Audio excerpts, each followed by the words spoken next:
Everyone. Welcome back to Granny's Place. I hope you're having a good day. Summer is in full swing, and I want to show you this picture today that I put back on the wall. It's of some women and children on a beach, and they all are carrying baskets because they're going to try to find oysters.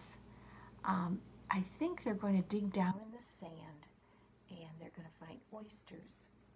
So I don't know much about that because I've never lived by the ocean. So I'm going to look that up later and learn some more about what it's like to go oyster gathering. They also have wooden shoes on. I don't know if you can see them.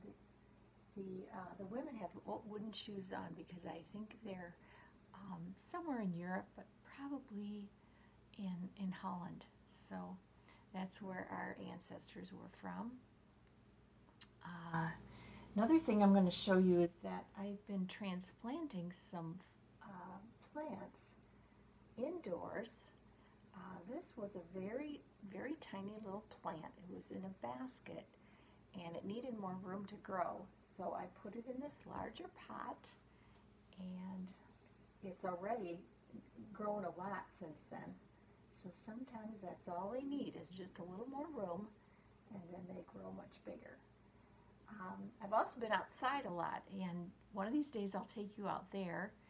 The flowers are growing, thriving on my patio, and I'm also growing some,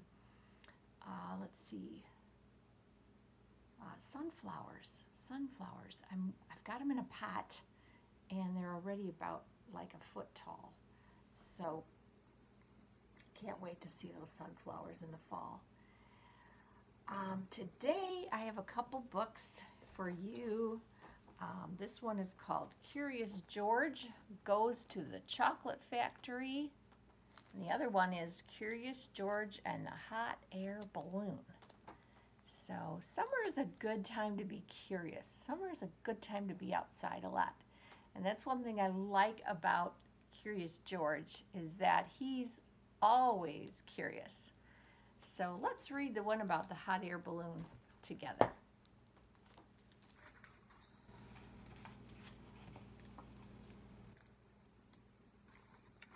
Curious George and the Hot Air Balloon by Margaret and H. Rays.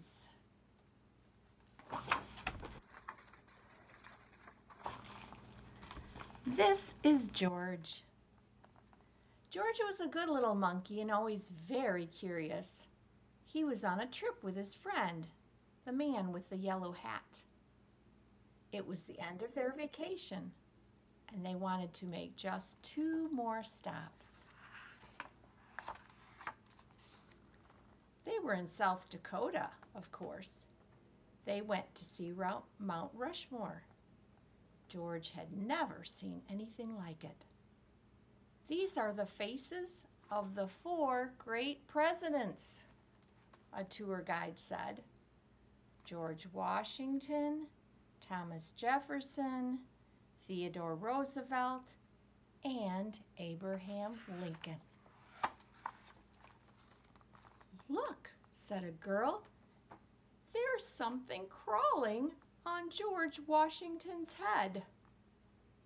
The tour guide explained that some workers were making repairs to the faces.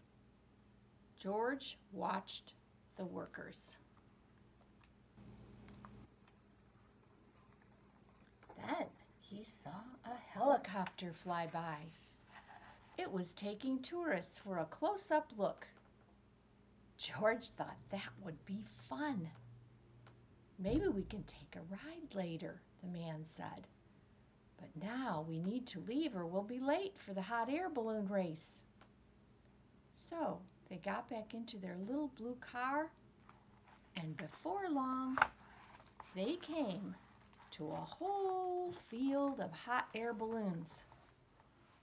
George was delighted to see such big balloons.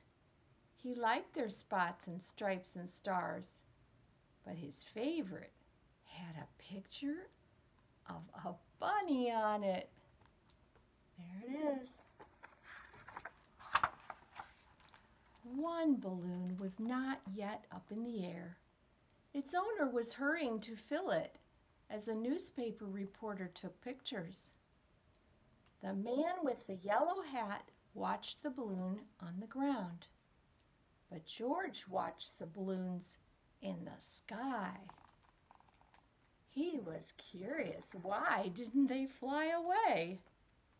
Then he saw the ropes. A rope is a good thing to keep a balloon from flying away, thought George. A rope is a good thing to climb. Sometimes when a monkey sees something to climb, he can't help himself. He has to climb it. George thought he would climb just one rope, then quickly climb down. But when George climbed up, there was no way to climb back down. The rope had come undone, and there was only one place to go. Up, up, up went the balloon, and George went with it. George flew higher and higher, and the people below grew smaller and smaller. The man with the yellow hat was tiny. The newspaper reporter was too. And the owner of the balloon wasn't very big. But he was big enough for George to see that he was angry. Can you see him there? George felt bad. He didn't mean to take the balloon. He didn't even know how to fly it. As the wind whisked him away, he wished he had someone to help him. But he was all alone. George climbed into the basket. When he looked around, he found he wasn't alone after all. The race was on, and he was in the lead. Together, the balloons flew across the field and over the forest.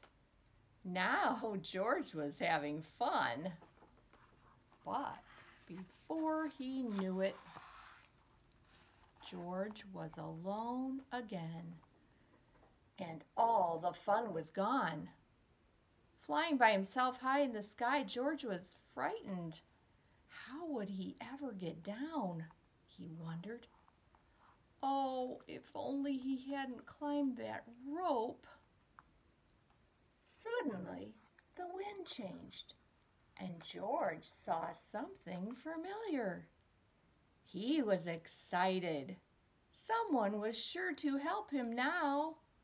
In fact, there was someone right in front of him. It was one of the workers, and he was stranded on George Washington's nose. George was so happy to see the worker, he didn't notice how happy the worker was to see him. Slowly, the balloon floated closer. Would it come close enough? It did. The worker grabbed onto the rope and climbed up. Soon, he was in the basket with George. Hooray! George was rescued. Hooray! The worker was rescued too. They sailed up over George Washington's head and landed safely in a tree. Soon a whole crowd came to rescue them.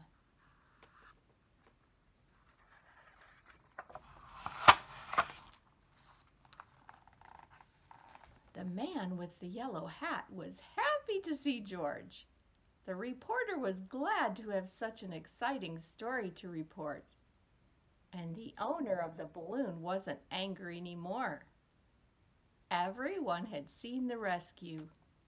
George was a hero. After the workers thanked him, George got a special treat.